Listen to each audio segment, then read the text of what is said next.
काला अंधेरी रात, एक औरत सड़क पर बेतहाशा भागी जा रही थी।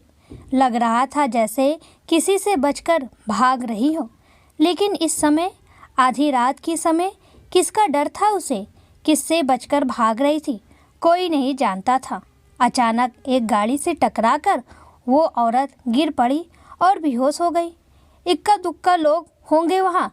टक्कर लगने से गाड़ी भी रुक गई। तुम्हें मरने का शौक था तो किसी और की गाड़ी के आगे आ जाती। मुझे क्यों मरवा रही हो? मुझसे कौन से जन्म की दुश्मनी निकाल रही हो? गाड़ी से आकाश बड़बड़ाते हुए उतरा और उस औरत की तरफ आया। अरे उठो, आकाश ने उसे झिंझोड़ा। लगता है ये तो बेहोश हो गई है। अब मैं क्या करूं? यहाँ तो आसपास भी कोई नहीं है। इसे ऐसे यहाँ सड़क पर छोड़कर भी नहीं जा सकता। अपने घर ले जाऊं क्या? क्या ये सही होगा? न जाने कौन है, कहाँ से आई है। कपड़ों से तो किसी अच्छे घर को मालूम होती है। मंगलसूत्र भी पहन रखा है, शादीशुदा है शायद। आखिर में आकाश ने उसे अपने घर ले जाने का फैसला किया। आकाश उस औरत को अपने घर ले गया और अपनी पत्नी की सहायता से उसे गेस्ट रूम में लिटा दिया। फिर अपनी पत्नी को उस औरत के मिलने की सारी बात बताई। चलो सुबह बात करते हैं, अभी इसे भी आराम करने दो, आकाश की पत्नी अंशु ने कहा।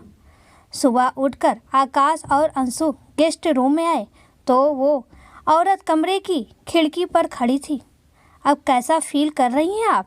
आकाश ने पूछा। आकाश की आवाज़ सुनकर उस औरत ने पीछे मुड़कर देखा। आप कौन हैं और मैं यहाँ कैसे आई?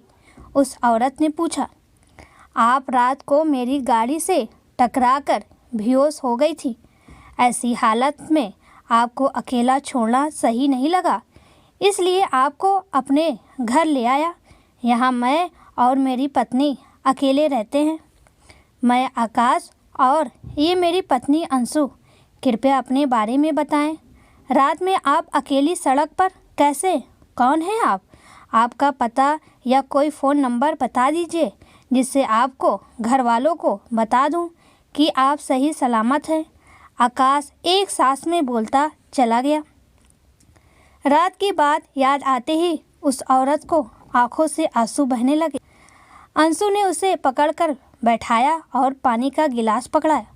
देखिए, हमारा मतलब आपका दिल दुखाने का नहीं था। अगर आप अभी अपने बारे में नहीं बताना चाहती तो कोई बात नहीं। अभी आप फ्रेश होकर नाश्ता कीजिए, फिर आराम से बात करते हैं। अंशु ने प्यार से उसके कंधे पर हाथ रखते हुए कहा। आप लोग बहुत अच्छे हैं जो एक अनजान को भी अपनी घर में आसरा दे रहे हैं, और एक ससुराल वाले हैं जिन्होंने मुझे कल रात मारने की कोशिश की। किसी तरह मैंने वहाँ से भागकर अपनी जान बचाई, वो औरत रोती हुई बोली। आकाश और अंशु उसकी बात सुनकर आश्चर्यचकित हो गए। वो उस औरत का मुंह देखने लगे। क्या आज के ज़माने में ऐसे लोग भी होते हैं जो अपनी बहू को मारना चाहते हैं? आप खुलकर बताइए, कौन है आप? हम आपके साथ हैं। यहाँ आपको कोई परेशानी नहीं होगी। आकाश ने आश्चर्यचकित होते हुए कहा। मेरा नाम मोहिनी है। मेरे पति प्रशांत एक बिजनेसमैन हैं। अपने बिजनेस के सिलसिले में वो कल सुबह से बेंगलोर गए हैं। उन्हें तो पता भी नहीं कि मेरे साथ क्या हुआ। मैं 3 महीने की गर्भवती हूँ। उस औरत ने बोलना शुरू किया। क्या आप गर्भवती हैं और आपने रात से कुछ नहीं खाया? रुकिए, बातें बात में होगी, पहले आप कुछ खा लीजिए, अंशु बोली। अंशु तुम बैठो, मैं फल काट कर लाता हूँ, कहकर आकाश ने रसोई का रुख किया। थोड़ी देर बाद ही आकाश फल लेकर आ गया। आप किसी तरह पहले मेरे पति और मेरी जेठानी को फ़ोन कर दीजिए कि मैं यहाँ हूँ। मैं शायद अभी कुछ बोलने की हालत में नहीं हूँ, लेकिन प्लीज़ मेरे सास ससुर को मेरे यहाँ होने का पता ना लग पाए, मोहिनी बोली। वो काफ़ी डरी हुई महसूस कर रही थी। तब मोहिनी ने आकाश को अपने पति का नंबर दिया। प्रशांत ने मोहिनी से बात की। हेलो बोलते ही वो रो पड़ी। तब आकाश ने फ़ोन स्पीकर में किया। मिस्टर प्रशांत, आपकी पत्नी मेरे घर पर सुरक्षित हैं। वो बहुत डरी हुई हैं। वो आपसे और अपनी जेठानी से मिलना चाहती हैं। क्या हुआ मोहिनी को? कल ही तो मैं यहाँ आया हूँ। मैं बंगलोर में हूँ। अभी चलूँगा तो भी वहाँ पहुँचने में 3-4 घंटे लग जाएंगे। आप तब तक किसी तरह नीलम भाभी को मोहिनी तक पहुँचा दीजिए।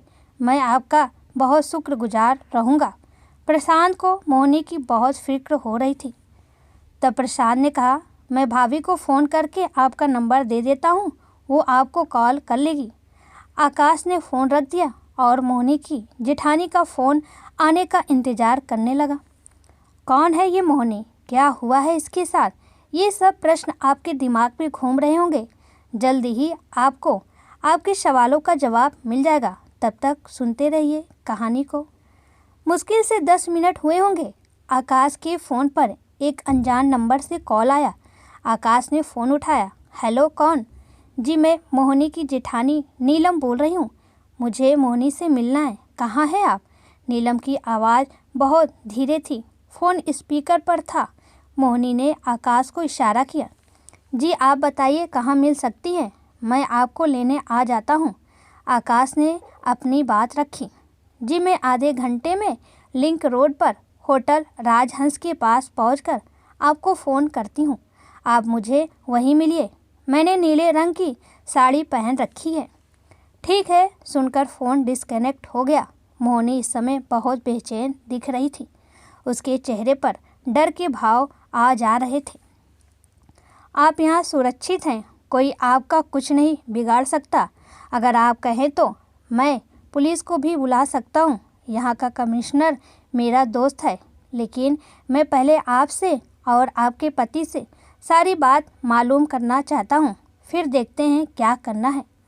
आप आराम कीजिए, मैं नीलम जी को लेकर आता हूँ। तब तक अंशु यहीं आपके पास रहेगी। तब तक आप नाश्ता कीजिए। आकाश की बातों से मोहिनी कुछ संतुष्ट दिख रही थी, लेकिन उसके चेहरे पर बेचैनी और डर अभी भी दिखाई दे रहा था। थोड़ी देर में आकाश नीलम को लेने निकल गया। होटल राजहंस उसके घर से 15 मिनट की दूरी पर था। थोड़ी देर बाद ही आकाश को नीली साड़ी में एक औरत दिखाई दी। आकाश ने नीलम के नंबर पर फ़ोन किया तो उसी औरत ने फ़ोन उठाया। आकाश ने उसके पास जाकर गाड़ी रोकी और अपना परिचय देकर उसे गाड़ी में बैठने का इशारा किया। नीलम चारों तरफ देखते हुए सावधानी रख रही थी। वो चुपचाप गाड़ी में बैठ गई। रास्ते में दोनों चुप थे। थोड़ी देर में ही दोनों आकाश के घर पहुंच गए। नीलम और मोहिनी का मिलन हुआ या नहीं, मोहिनी की क्या कहानी थी, ये सब जानने से पहले मोहिनी के सास ससुर से भी मिल लें। अगर उन्होंने ऐसा कुछ किया है तो इस समय उनका क्या हाल हो रहा होगा। नीरा सदन बड़ा सा हवेली नुमा घर, बहुत सुंदर नक्काशी हुई है। घर की दीवारों पर घर के अंदर से आवाज़ें आ रही हैं। कुछ हड़बड़ाहट में कोई चीख रहा है। अंदर जाने पर पता लगा नीरा जी और सर्वेश जी बहुत ज़्यादा हड़बड़ाहट में हैं। न जाने कहाँ गई होगी भागकर। मैंने आपसे कहा था कि भागकर उसे पकड़ लो, लेकिन आप तो अपनी गाड़ी निकालने में ही रह गए। तब तक वो न जाने कहाँ गायब हो गई। अगर उसने किसी को कुछ बता दिया तो हम मारे जाएंगे, नीरा जी बोली। अरे तुम भी कमाल करती हो। अब क्या इस उम्र में मैं उसके पीछे भाग पाता? ऐसा ही था तो तुम भाग लेती, सर्वेश जी गुस्से से बोले। आप दोनों चुप करो। अब हमें ये सोचना है कि आगे क्या करना है। ये आवाज़ थी घर की नौकरानी कमलेश की। उधर आकाश के घर पहुंचकर नीलम ने जैसे ही मोहिनी को देखा, लपक कर उसे गले लगा लिया। 10 मिनट लगी उन दोनों को नॉर्मल होने में। तुम ठीक तो हो ना मोहिनी? हाँ भाभी, मैं ठीक हूँ। नीलम जी आराम से बैठ जाइए और हमें बताइए कि हुआ क्या है। मैं सब बताती हूँ आपको। ये कहानी कब शुरू हुई? प्रशांत भैया ने उस दिन हमें आकर बताया था कि वो मोहिनी से प्यार करते हैं और उसी से शादी करना चाहते हैं। सासू माँ ने खूब हंगामा किया था। उन्होंने कोई लड़की पहले ही देख रखी थी जिसके पिता दहेज में मोटी रकम देने के लिए तैयार थे। सासू माँ की आंखों के आगे हमेशा वही रकम घूमती रहती थी। ऐसे में देवर जी की जिद ने उन्हें पागल कर दिया, लेकिन वो भी अपने बेटे का प्यार के आगे मजबूर थी। आखिर उन्हें देवर जी की बात माननी पड़ी और मोहिनी के साथ उनका रिश्ता तय हो गया। देवर जी बहुत खुश थे। उनकी बातों से पता लगता था कि मोहिनी भी बहुत खुश थी। उस दिन नीरज सदन में बहुत चहल पहल थी। हवेली को फूलों से बहुत खूबसूरती से सजाया गया था। चारों तरफ लगे रंग बिरंगे बल्ब हवेली की सुंदरता में चार चांद लगा रहे थे। और हवेली में इतनी खूबसूरत चहल पहल का आलम हो भी क्यों ना, आज हवेली के छोटे राजकुमार की शादी जो है वो भी उसकी पसंद की लड़की के साथ। अभी हम हवेली की खूबसूरती देख ही रहे थे कि हवेली की मलकिन नीरा दीदी की आवाज़ सुनाई दी। वो अपनी पुरानी विषाद पात्र नौकरानी कमलेश को आवाज़ लगा रही थी। हवेली में अब कुछ ही पुराने मुलाजिम बचे हैं। उनमें सबसे पुराने हैं कमलेश। पूरी हवेली की जिम्मेदारी इन्हीं पर रहती है। किसको खाने में क्या पसंद है, खाने में क्या बनेगा, कौन कब कहाँ जाएगा, सब कमलेश को पता होता है। सभी नौकर कमलेश के इशारों पर नाचते हैं। नीरज जी ने कमलेश को कुछ ज़्यादा ही मुंह लगा रखा है। खैर, वापस हवेली में आते हैं। कमलेश कहाँ है? जल्दी कर, हल्दी का समय हो रहा है। प्रशांत कहाँ है? उसे बुलवाओ। सब मेहमानों को इकट्ठा कर लो। सारी तैयारी तो हो गई ना? बस बस मलकिन, थोड़ा आराम से सांस तो ले लो। मेरे होते हुए किसी चीज़ की कमी हो जाए, ऐसा हुआ है भला कभी? सब तैयार है, छोटे बाबू आ ही रहे हैं। अब तुम भी आ जाओ, हल्दी शुरू करनी है, कहकर कमलेश खिलखिला पड़ी। हाँ हाँ, मुझे सब पता है। तूने सब संभाल रखा है। तूने तो पूरी हवेली को संभाल रखा है। अरे बड़ी बहू कहाँ है? अभी तक तैयार नहीं हुई क्या? उसे आवाज़ लगाओ। हाँ, अभी आवाज़ लगाती हूँ। उसके भी इकलौते देवर की शादी है, उसके भी खूब अरमान होंगे। कमलेश बड़ी बहू को बुला लाई। जैसे ही नीलम ने हॉल में कदम रखा, सबकी नज़रें उधर ही उड़ गई। पीले रंग के लहंगे में नीलम बहुत प्यारी लग रही थी। उस पर सोने के गहने साक्षात लक्ष्मी का अवतार लग रही थी। उसे भी नीलम इतनी सीधी और सरल है कि उसके चेहरे पर बहुत मासूमियत है। कोई उसे देखकर कह नहीं सकता कि उसकी 10 साल की बेटी भी है। सबकी नज़रें नीलम पर ही टिकी हुई थी। सधे कदमों से चलती हुई नीलम मेहमानों के बीच आई और सबसे मिलकर देवर के पास पहुंची। जल्दी आओ बहू, प्रशांत कब से तुम्हारी राह तक रहा है। आखिर एक ही तो भाभी है उसकी। तुम्हें ही हल्दी की शुरुआत करनी है, नीरा जी बोली। नीलम ने हल्दी हाथ में ली और अपने हाथों पर मलते हुए प्रशांत की तरफ शरारती नज़रों से देखा। अब हम क्या कहें सासू माँ, देवर जी को हमारा नहीं, अपनी होने वाली पत्नी का इंतज़ार है। कब इस जेल से छूटे और उड़कर सीधे मोहिनी के घर। सच में देरानी जी ने हमारे देवर जी का मन इतना मोह लिया है कि देवर जी उसके मोह पास से अपने को छुड़ा ही नहीं पा रहे हैं। और कहते हुए नीलम ने अपने हाथों की हल्दी अचानक से प्रशांत पर लगानी शुरू कर दी। इस अप्रत्याशित प्रहार से प्रशांत घबरा गया। भाभी, इतना परेशान भी मत करो। फिर मैंने अगर परेशान करना शुरू किया तो कमरे में ही भाग जाओगी। कहाँ है भैया? अभी बुलाता हूँ। आज तो आपके साथ हल्दी की होली ही खेलेंगे वो। प्रशांत ने भी नीलम को छेड़ना शुरू कर दिया। देवर भाभी की इस चुहलबाजी का सब लोग आनंद ले रहे थे। कुछ ही देर में हल्दी की रस्म पूरी हुई और प्रशांत को नहाने भेज दिया। प्रशांत जब नहा कर आया तो उसकी भाभी बोली, क्या बात है देवर जी, आज चेहरे पर बहुत ग्लो आ रहा है। इंतज़ार का मज़ा भी बहुत मज़ेदार होता है। ये तो आप सही कह रही हो भाभी। ये पल जिनमें अपने जीवन साथी से मिलने की बेचैनी इतनी बढ़ रही है, उतना ही मज़ा उस पल के इंतज़ार में भी आ रहा है जिस पल वो मेरे करीब होगी।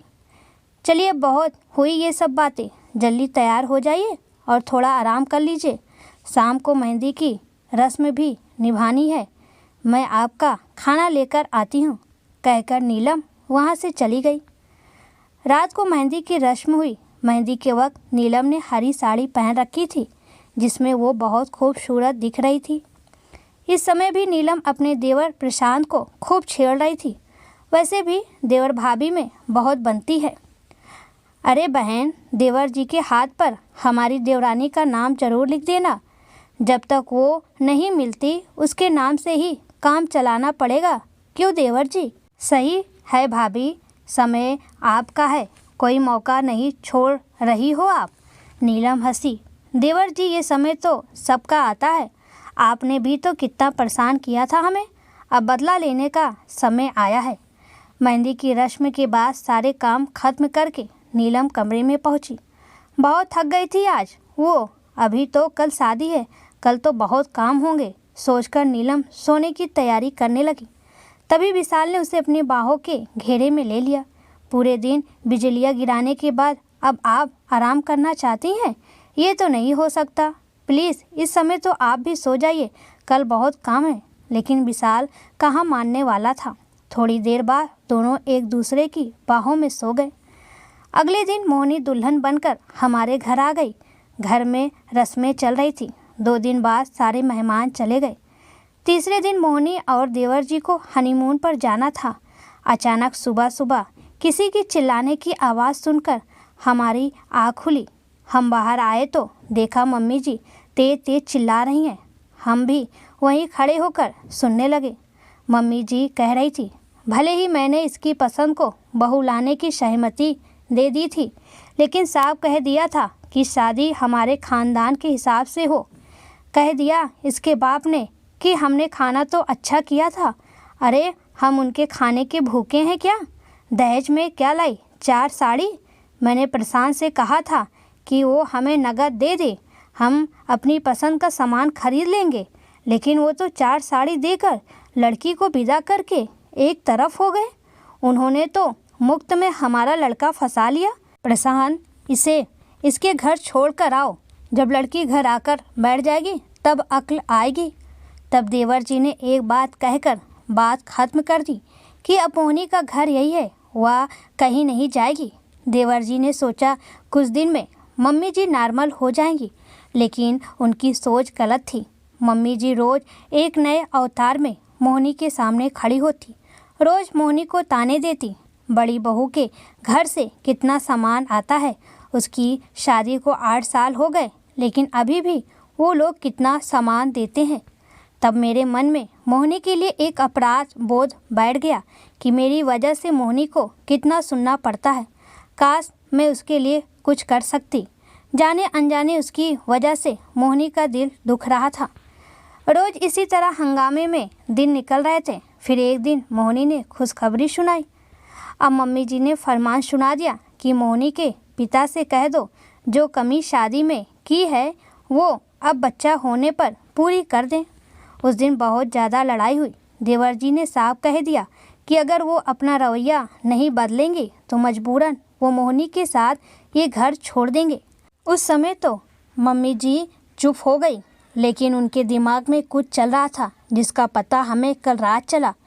क्या चल रहा था नीरा जी के दिमाग में, जानने के लिए पढ़िए कहानी में आगे। कल सुबह दोनों भाई काम के सिलसिले में बेंगलोर चले गए। मम्मी जी और पापा जी अपने कमरे में ही थे। उन्होंने हमसे अपने कमरे में आने को मना कर दिया था।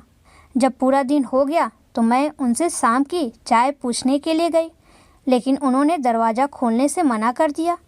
रात को करीब 8 बजे वो खाना खाने के लिए बाहर निकले और खाना खाकर फिर कमरे में चले गए। रसोई निपटाकर मैंने मोहिनी को भी आराम करने कमरे में भेज दिया। मम्मी जी रोज़ रात को दूध पीकर सोती है। मैं उन्हें दूध देने गई तो मैंने सुना मम्मी जी कह रही थी कि मैं नीलम को दूध में नींद की दवाई दे दूंगी। जब नीलम सो जाएगी तो उसे कुछ पता नहीं लगेगा कि उस मोहिनी के साथ क्या हुआ। उसने जादू चला रखा है सबके ऊपर। आज की रात उसकी आखिरी रात होगी। कब से इस दिन का इंतज़ार कर रही थी कि प्रशांत बाहर जाए और मैं अपनी योजना को अंजाम दे सकूं। पापा जी ने भी उनकी हाँ में हाँ मिलाई और दरवाजे की तरफ बढ़ने की उनको आवाज़ आने लगी। मेरी सांस ऊपर नीचे हो रही थी। मैं अपने कानों पर विश्वास नहीं कर पा रही थी कि मम्मी जी पापा जी दहेज के लिए इस हद तक भी जा सकते हैं। देवर जी के ना होने पर मोहिनी इस घर में मेरी अमानत थी।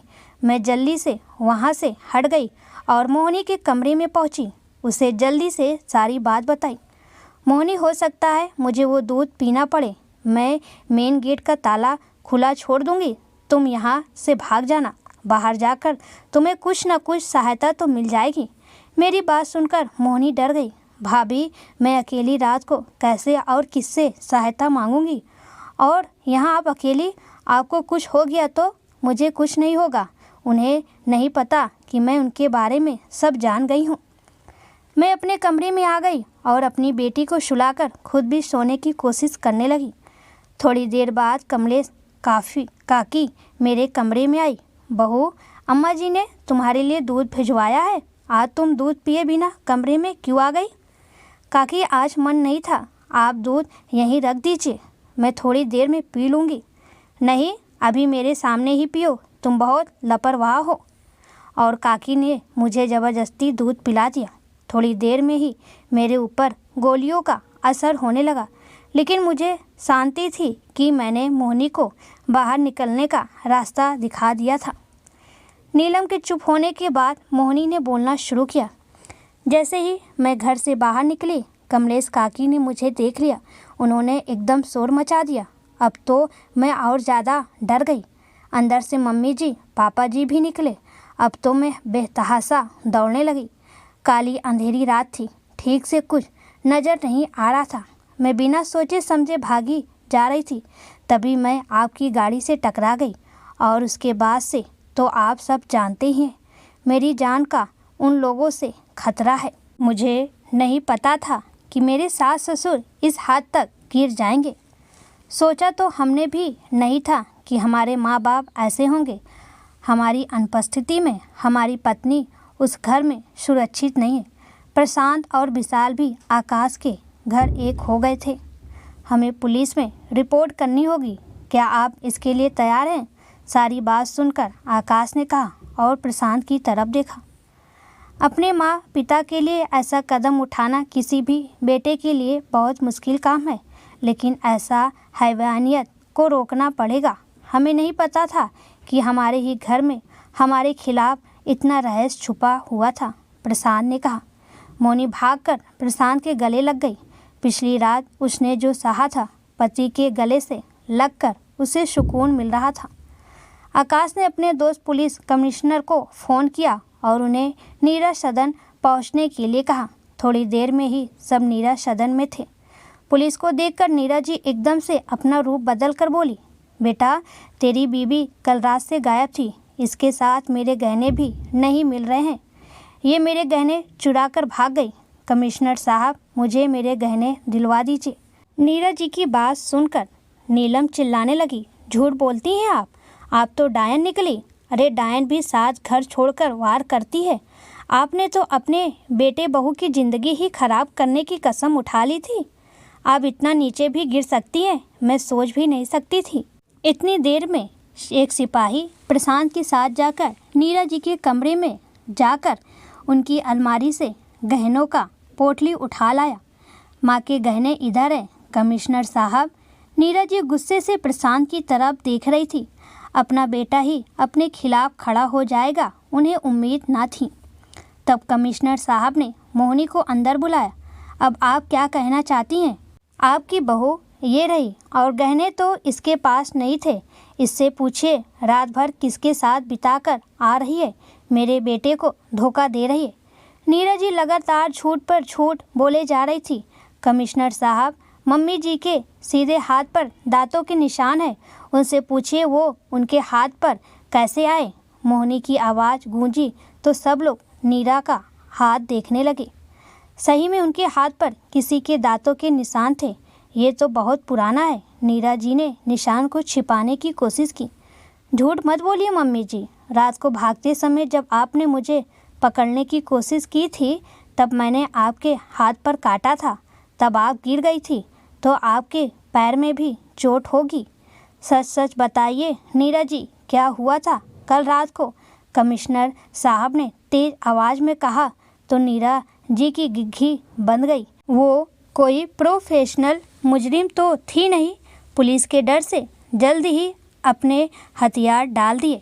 हाँ, मैंने इस कलमुही को मारने की कोशिश की थी। जब से मेरे बेटे की ज़िंदगी में आई है तब से मेरा बेटा मुझसे दूर हो गया है। यहाँ तक कि मेरी ये बड़ी बहू जो मेरे सामने कभी आग भी नहीं उठाती थी, वो भी अब मेरे आगे जुबान खोलने लगी थी। मुफ्त में मेरे बेटे को फंसा लिया इसने, मैं इसको मार कर ही मरूंगी, कहकर नीरज जी मोहिनी की तरफ लपकी। सिपाहियों ने नीरज जी को पकड़ लिया और उनके हाथ में हथकड़ी डाल दी। माँ, आप ऐसा भी कर सकती हैं, हमें उम्मीद नहीं थी। अपने लालच के लिए आप इतना नीचे गिर सकती हैं। क्या कमी थी हमारे घर में जो किसी के पैसे पर नीयत खराब करती हो? केवल चंद रुपयों के लिए आपने अपने आप को हमारी नज़रों से गिरा लिया। प्रशांत की आंखों में आंसू थे।